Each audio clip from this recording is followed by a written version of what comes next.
Abay, may utak hipon na naman mga kabanat nga gustong magpasikat. Itong si Banspix, no?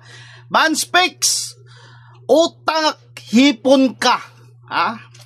Kung hindi ka pa naman utak hipon, hindi ka naman magsasabi ng ganyan. 'Di ba? Akalain mo makapagsabi ka niyang ganyan? Sabi niya, basahin natin mga kabanat.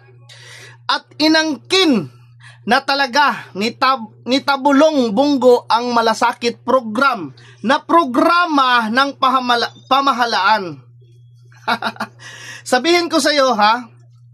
Patuloy tayo. At akala ng karamihan, utang nila kay Bungo ang zero billing sa ospital.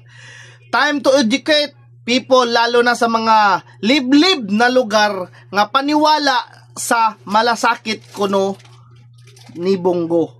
Yak ka rin. Ha? Kailan ka pa ba nakarinig nga sinasabi ni Senator Bungo nga sa kanya, diba, siya ang nagbuo ng malasakit program na ito, ha? Pero hindi ho sinasabi nga sariling pira niya ang ginagamit dito. Kung hindi ka pa naman lang utak hipon, hindi ka pa makapagsabi ng ganyan. Gusto mo lang talagang magpasikat, banatan kita para sumikat ka. Banspik. Tapos sabihin mo, akala ng karamihan ay utang nila kay Bungo. Huwag mong gayahin sa utak mo, no? Ang mga mamamayang Pilipino, no?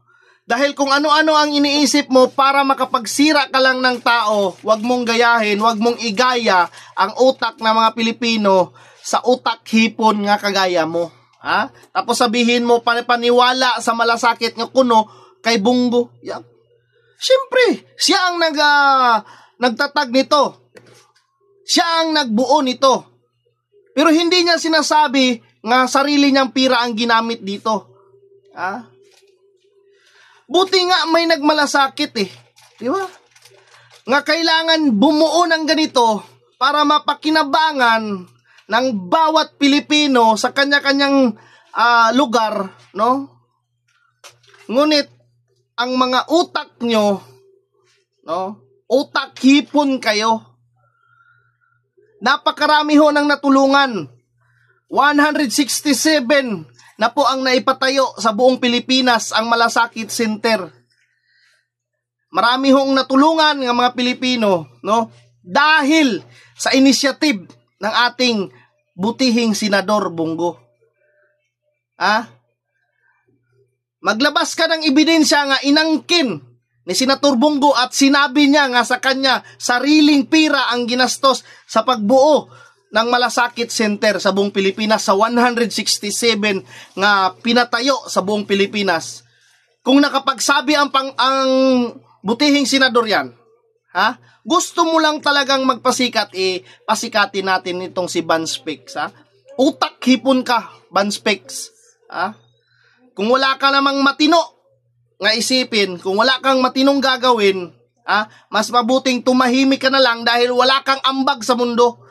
Banspik, kung ano-ano niyang tinatira nyo kay Senator Bungo, buti nga itong tao na ito ay may nagawa sa lipunan, may nagawa para sa taong bayan, may nagawa para sa taong mahihirap. Kahit sabihin nyo, hindi pira niya, pira ng taong bayan.